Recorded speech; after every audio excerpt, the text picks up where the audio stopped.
A, using the Bohr's model, calculate the speed of the electron in an hydrogen atom in the n equal to 1, 2 and 3 levels.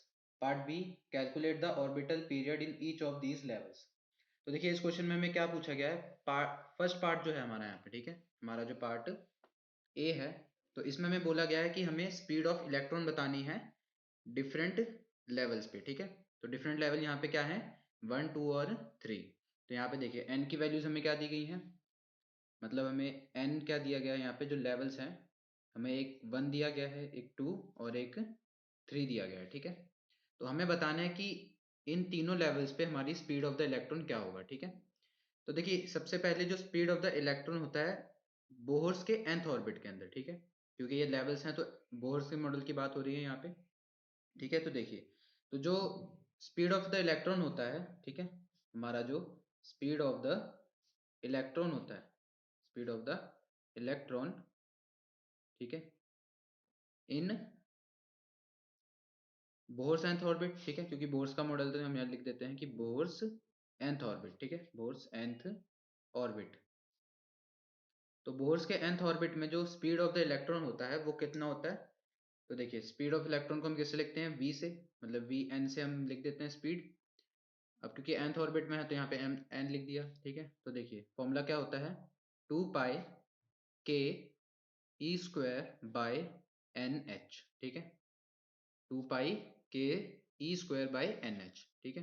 तो देखिए यहाँ पे जो 2 पाई constant है हमारा, के हमारा इलेक्ट्रॉन में कॉन्स्टेंट होता है, ठीक है, जैसे हम 1/4 पाई एप्सिलॉन नॉट की वैल्यू से भी जानते हैं। तो यहाँ पे हम लिख लेते हैं कि सबकी वैल्यूज क्या क्या है, ठीक है। तो देखिए तो यहाँ पर जो k है हमारा, इसकी वैल्यू क्या है, 1/4 पाई एप्सिलॉन नॉट, ठीक है, और 1/4 पाई एप्सिलॉन नॉट की वैल्यू क्या होती है, 9 इंटू 10 की पावर 9, ठीक है, जैसा कि हम जानते हैं। और यहाँ पे h जो हमारा क्या होता है, प्लैंक्स कांस्टेंट, और प्लैंक्स कांस्टेंट की वैल्यू कितनी होती है, 6.6 इंटू 10 की पावर -34, ठीक है, -34। और इलेक्ट्रॉन की जैसे हम वैल्यू जानते हैं कितनी होती है, ठीक है, इलेक्ट्रॉन होता है हमारा 1.6 इंटू 10 की पावर -19 कूलम्स का चार्ज, ठीक है। चलिए तो यहाँ पे हम वैल्यूज को डाल देते हैं, और n हमारा क्या है, लेवल्स है, ठीक है, n हमारे क्या है यहाँ पे, लेवल्स हैं, ठीक है, जो डिफरेंट लेवल्स पे हमें बात पूछी गई है। चलिए तो ये हमारी सब वैल्यूज गिवन है यहाँ पे, ठीक है। और अब हमें क्या निकालना है यहाँ पे कि स्पीड ऑफ द इलेक्ट्रॉन क्या होगी हर एक लेवल्स के अंदर, ठीक है। चलिए तो हम सबसे पहले यहाँ पे लेवल 1 के लिए निकालते हैं, ठीक है। तो देखिए हमारा V1 निकालेंगे हम यहाँ पे, ठीक है। सबसे पहले हम क्या निकालेंगे, V1, मतलब हमारे यहाँ पे हमारा n क्या है, 1 है, ठीक है, n हमारा यहाँ कितना है, 1। चलिए तो फॉर्मूला क्या था हमारे पास, 2 पाई, ठीक है, फॉर्मूला क्या है हमारे पास, 2 पाई इंटू के E square by N H, ठीक है। देखिए यहाँ पे n की वैल्यू क्या हो गई, 1, तो ये फॉर्मूला क्या हो जाएगा, 2 pi k E square by H हो जाएगा, ठीक है। और यही फॉर्मूला हम कह सकते हैं कि अगर हम इसी फॉर्मूले को सभी के लिए यूज कर सकते हैं, या हम इसे कह सकते हैं ये किसकी स्पीड है, इलेक्ट्रॉन की स्पीड होती है, ठीक है। तो हम इसे v से भी डिनोट कर सकते हैं, ठीक है। चलिए तो इसको आगे सॉल्व कर लेते हैं। तो देखिए यहाँ पे हमें क्या मिलेगा, ठीक है, इसको हम सॉल्व करें तो v1 जो होगा हमारा, ठीक है, v1 देखिए क्या मिल जाएगा, 2 पाई मतलब 2 इंटू 3.14, के हमारा कितना है, 9 इंटू 10 की पावर 9, इलेक्ट्रॉन स्क्वायर मतलब 1.6 इंटू 10 की पावर -19 का स्क्वायर हो जाएगा।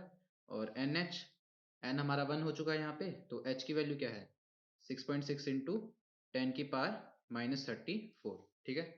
तो देखिए इसे सॉल्व करने पे हमें जो V1 होगा हमारा, मतलब लेवल फर्स्ट में जो हमारी स्पीड होगी इलेक्ट्रॉन की, वो कितनी आ जाएगी, 2.18 इंटू 10 की पावर 6 मीटर पर सेकंड्स आ जाएगी, ठीक है। तो ये हमारी स्पीड किसकी आ गई है, लेवल 1 की, ठीक है। चलिए तो यहाँ हमारा लेवल 1 का सॉल्व हो चुका है। तो इसी तरह हम क्या करेंगे, V2 और V3 भी निकाल लेंगे, ठीक है। V2 मतलब जब हमारा n क्या होगा, 2 के बराबर होगा, ठीक है। तो देखिए यहाँ पे हम ये भी लिख सकते हैं, मतलब इस फॉर्मूले को अगर हम छोटा बना दें तो यहाँ पे हम क्या लिख सकते हैं कि ये हमारा किसके इक्वल होगा, v बाई एन के इक्वल हो जाएगा, ठीक है, v बाई एन के, क्योंकि ये भी हमारा देखिए क्या यहाँ पे क्या है, वन शेल के लिए हमारी v की वैल्यू सेम आएगी, ठीक है। अगर हमारी पहला लेवल हो उसके लिए v की वैल्यू सेम आएगी, मतलब यही वैल्यू को अगर हम n से डिवाइड कर दें तो हमें मिल जाएगा कि स्पीड ऑफ द इलेक्ट्रॉन हर एक शेल में कितनी होगी, ठीक है। चलिए तो ऐसे भी सॉल्व कर देते हैं। तो देखिए v की वैल्यू कितनी होगी, यही वैल्यू, मतलब 2.18 इंटू 10⁻⁶, और n यहाँ पे कितना हो चुका है 2, तो ये कितना आ जाएगा v2 हमारा, ठीक है। तो v2 हमारा यहाँ कितना आ जाएगा 1.09, ठीक है, 1.09 इंटू 10⁻⁶ मीटर पर सेकंड्स आ जाएगा, ठीक है। तो ये हमारे v2 की वैल्यू आ गई। अब हम v3 की भी निकाल देते हैं। चलिए तो v3 की वैल्यू क्या होगी, ठीक है। तो हमारा v3, ठीक है, इस केस में कितना आ जाएगा, चलिए तो v3 की वैल्यू क्या होगी v/n, ठीक है, v/n। और v/n का क्या मतलब है यहाँ पे, v जो वैल्यू है 2.18 इंटू 10⁻⁶, और n हमारा क्या आ जाएगा 3। तो यहाँ 3 से डिवाइड होने पे वैल्यू कितनी आ जाएगी, वैल्यू आ जाएगी 0.72, ठीक है, 0.72 इंटू 10⁻⁶ मीटर पर सेकंड आ जाएगी, ठीक है। तो ये वैल्यूज क्या आ गई हमारी, स्पीड ऑफ इलेक्ट्रॉन आ गई हर एक शेल्स के अंदर, ठीक है, या लेवल्स के अंदर। चलिए तो ये हमारा पार्ट ए सॉल्व हो चुका है। अब हमें पार्ट बी को सॉल्व करना है, ठीक है। चलिए अब हमें अपना पार्ट बी सॉल्व करना है, ठीक है। तो पार्ट बी में हमसे क्या पूछा गया था कि ऑर्बिटल पीरियड क्या होगा, ठीक है, हर एक लेवल का। तो ऑर्बिटल पीरियड जो होता है, मतलब हमारा एक तरह से टाइम पीरियड की बात की जा रही है, ठीक है। तो यहाँ पे हम लिख लेते हैं कि जो ऑर्बिटल पीरियड होता है, ठीक है, ऑर्बिटल पीरियड बोर्स के nth ऑर्बिट के लिए, ठीक है, या फर्स्ट ऑर्बिट के लिए, ऑर्बिटल पीरियड ऑफ इलेक्ट्रॉन, ठीक है, of electron in Bohr's first orbit, ठीक है। तो फर्स्ट ऑर्बिट में जो हमारा ऑर्बिटल पीरियड होता है उसका फॉर्मूला क्या है, ठीक है। तो देखिए फॉर्मूला क्या दिया जाता है यहाँ पे कि T1, क्योंकि फर्स्ट ऑर्बिट या हम सिंपल टाइम पीरियड की बात कर सकते हैं यहाँ पे। तो फॉर्मूला क्या होता है, T1 is equal to 2πr1/v1, ठीक है, जो उसकी स्पीड होगी, ठीक है। तो देखिए यहाँ पे हमें क्या मिल जाएगा, तो देखिए 2πr1/v1, ठीक है। तो इसको सॉल्व करने पे हमें क्या मिल जाएगा, देखिए तो T1 की जो वैल्यू होगी यहाँ से क्या आ जाएगी, तो देखिए T1 हमारा कितना आ जाएगा कि 2π मतलब 2 इंटू पाई हमारा कितना था, पाई हमारा 3.14 हो जाएगा। R1 कितना होता है यहाँ पे, R1 की वैल्यू होती है 0.53, ठीक है, 0.53 इंटू 10⁻⁻10, ठीक है। और V1 जैसा कि अभी हमने कैलकुलेट किया था ऊपर, तो कितना था 2.18 इंटू 10⁻⁶। तो देखिए यहाँ से T1 कितना आ जाएगा हमारे पास, तो T1 की कुछ वैल्यू होगी, इसे सॉल्व करने पे कितनी आ जाएगी 1.52 इंटू 10⁻⁻16 सेकंड्स में, ठीक है। तो ये हमारे पास क्या आ गया, टाइम पीरियड फर्स्ट लेवल का आ गया, ठीक है। अगर टाइम पीरियड फर्स्ट लेवल का ये है, तो देखिए जो एक्चुअल टाइम पीरियड हमें बताया जाता है, ठीक है, एक्चुअल टाइम पीरियड जो होता है एन एन ऑर्बिट्स के लिए, ठीक है, एन ऑर्बिट्स के लिए जो टाइम पीरियड होता है हमारे पास, ठीक है। तो ऑर्बिट एन ऑर्बिट के लिए जो टाइम पीरियड मतलब टी एन, तो टी एन यहाँ पे किस फॉर्मूले से दिया जाता है, टी एन जाता है एन क्यूब और जो फर्स्ट ऑर्बिट का टाइम होगा, ठीक है, मतलब T1 से एन क्यूब, T1 से हमारा सभी ऑर्बिट का टाइम बताया जाता है, ठीक है। तो देखिए अगर फर्स्ट का इतना है तो बाकी के लिए क्या होगा, यहाँ पे हमें एंस की वैल्यू चेंज करनी पड़ेगी, ठीक है। तो T1 हमारा ये आ चुका है। अब हम T2 और T3 के लिए फाइंड कर लेते हैं, ठीक है।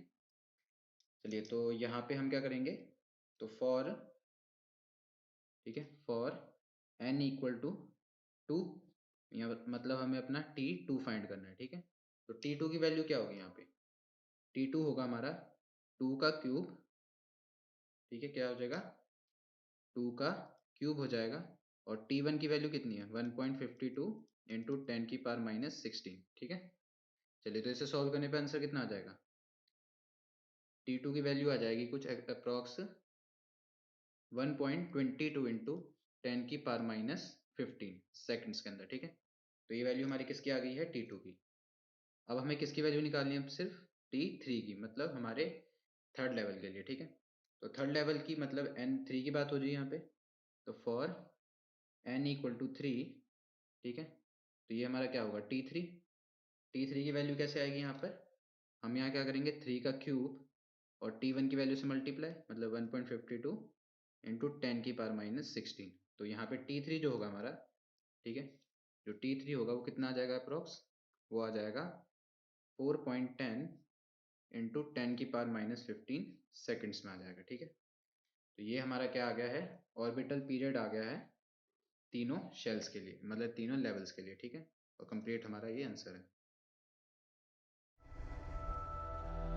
इससे आसान सॉल्यूशन और कहीं नहीं।